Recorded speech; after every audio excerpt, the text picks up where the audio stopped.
Seperti itu. Nah, ini sebenarnya apa sih yang diinginkan sama Chris sih, Sam? Karena dari kemarin-kemarin dia selalu menyindir rekan bisnisnya atau sahabatnya itu. Nah itu juga gue juga sebagai temennya dia, teman dekatnya dia juga, gue nggak tahu sih apa yang ada di pikiran dia gitu kan. Cuman ya setahu gue mungkin dia di sini ngerasa kayak apa ya, YouTube ini masih punyanya dia dulu gitu. Jadi efeknya kesini gitu. Jadi gue nggak tahu di belakang itu mereka sistem pembagiannya seperti apa, karena itu kan masalah internalnya mereka gitu kan. Mereka ada berapa orang di dalam, sedangkan gue kan orang tua yang saat itu hanya ikut terlibat untuk proses syutingnya aja sebagai talent di situ gitu. Yang lu tahu YouTube-nya yang sebelumnya itu milik siapa sih sebenarnya? Jadi yang gue tahu berdasarkan cerita gitu kan, YouTube itu mereka kerjasama gitu kan. Mereka kerjasama, di dalamnya itu ada 3 orang kalau nggak salah, Chris, terus si A ini sama si B yang sebagai editor gitu kan. Nah jadi mereka pembagiannya nih yang gua tangkap ya dari cerita itu, si Chris ini 50%, nah si A ini 20, si B 20, 10%-nya itu buat operasional untuk menjalankan YouTube itu gitu. Entah nanti buat beli barang gitu kan, entah nanti buat apa-apa ya, diambil dari situ. Itu sih yang gua tahu. Nah berarti kan lu tahu dia terima duit dong, karena kemarin ini dia sempat bilang dia nggak terima duit gitu kan, atau bagiannya kecil gitu loh dari YouTube itu. Nah itu dia. Kalau untuk masalah dia dapat terima duitnya, memang gua kan nggak tahu, gua nggak ngelihat dia dapat terima duit. Tapi tadi gua udah dikasih lihat sama si A bukti-bukti transferannya, dia udah ngasih ini loh, waktu untuk honor KH ya dulu, sama yang satu lagi tuh entertainmentnya itu ada tadi dikasih lihat ke gua, masa transferannya pembagiannya seperti apa, sama ya itu aja sih yang gua tahu gitu.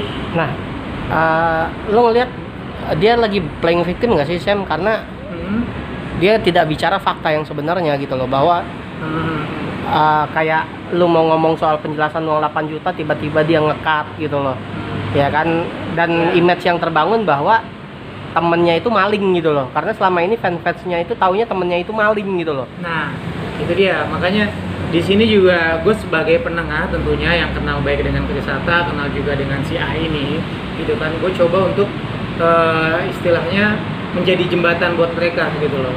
Apa sih yang jadi permasalahan? Nah kalau si Chris ini dia bilang si A ini maling dari YouTube-nya gitu kan. Nah dari si B ini si A ini dia ada kasih tahu ke gua juga. Jadi si Chris itu ada WhatsApp ke si A ini gitu loh. Kalau channel YouTube-nya ini ternyata si Chris ya udah dia mempersilahkan, ada kata-kata yang dibilang monggo ambil aja gitu. Si Chris ada bilang gitu. Nah di situ mungkin netizen nggak ada yang tahu, karena selama ini si A ini dia nggak keluar. Makanya di sini dia minta tolong sama gue untuk ngasih tahu klarifikasi, ini gue bukan maling loh gitu loh. Jadi di sini memang si Chris juga sudah mempersilahkan gue untuk pakai YouTube ini gitu. Ya bang, ini kan bisa dibilang lu sebagai penengah antara mereka berdua. Yang udah lu lakuin apa bang? Mungkin cara lu menyatukan mereka lagi. Ya, jadi sebetulnya gue udah berapa kali sih mediasiin mereka. Jadi baik itu si Chris ataupun si A ini gitu kan, gue bilang sama mereka, daripada kayak gini kalian miskomunikasi segala macam, lebih baik ketemu gitu kan. Nah di channelnya si Chris Hatta kemarin itu ada dibahas juga sama dia gitu loh. Jadi dia sebenarnya mau ketemu katanya, cuman katanya dia karena ada sesuatu yang udah dijelaskan sama dia di situ, akhirnya dia nggak jadi kayak gitu. Nah kalau dari si A ini juga dia juga udah welcome mau ketemu saat itu gitu. Tapi karena ya mungkin egonya masing-masing, akhirnya ya udahlah, akhirnya nggak jadi kayak gitu. Hanya gue di sini sebagai teman-temannya mereka, gimana caranya gue bisa menyampaikan dari si A ini apa yang ingin disampaikan, dari si B juga apa yang ingin disampaikan, seperti itu. Ini kan bisa dibilang perseteruan ini kan dimulai karena yang di YouTube itu ya. Iya. Karena awalnya meminta apa tuh yang Silver play. button. Iya. Itu gimana bang? Iya. Jadi dia itu sebelumnya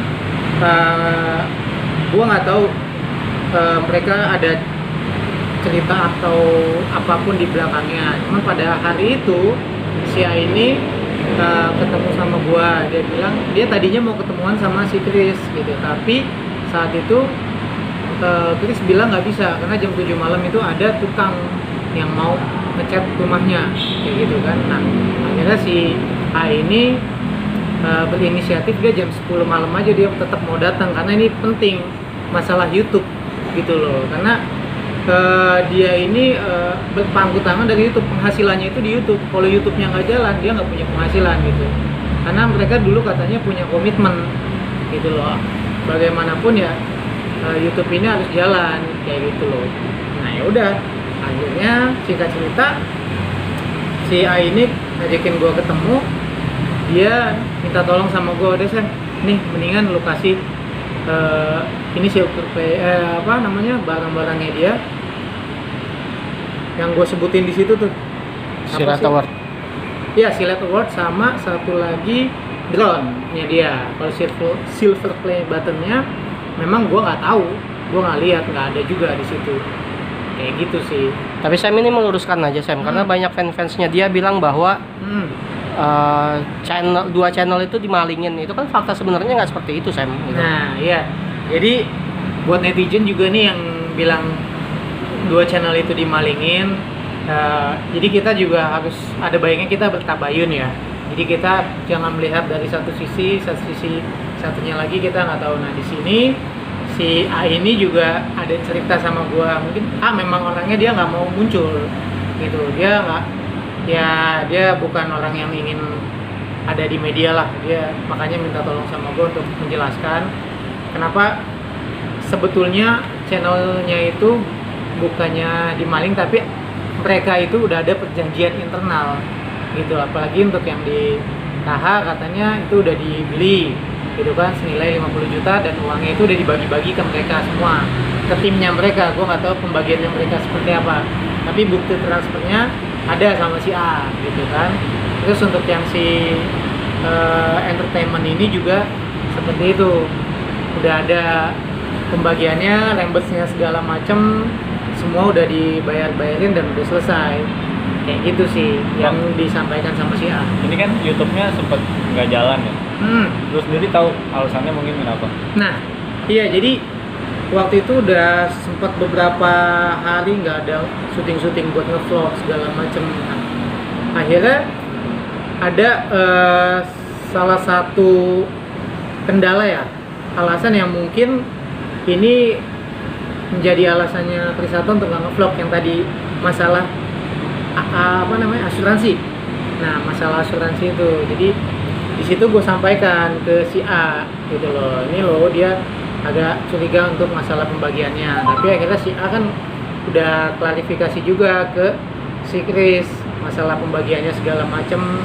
Chatnya juga tadi gue udah dikasih lihat, mereka punya. Nah, sebetulnya sih nggak ada masalah udah, cuman ya mungkin orang di luar sana hanya tahu dari satu arah gitu. Makanya kita harus tahu dari dua arah gitu sih. Buat langkah kedepannya seperti apa sih Bang? Kedepannya sih mereka apa ya, setahu saya ya, ini kan udah pada jalan masing-masing mereka. Nah udah jalan, terus juga yang si ini kan udah berubah, ganti nama, ganti semuanya segala macam, packaging juga udah ganti, mereka juga udah jalan. Terus juga udah punya channel YouTube baru, dan ya gue juga nggak tahu mereka seperti apa, tapi setahu gue udah pada berjalan masing-masing gitu. Jangan lupa subscribe, tekan tanda lonceng, like.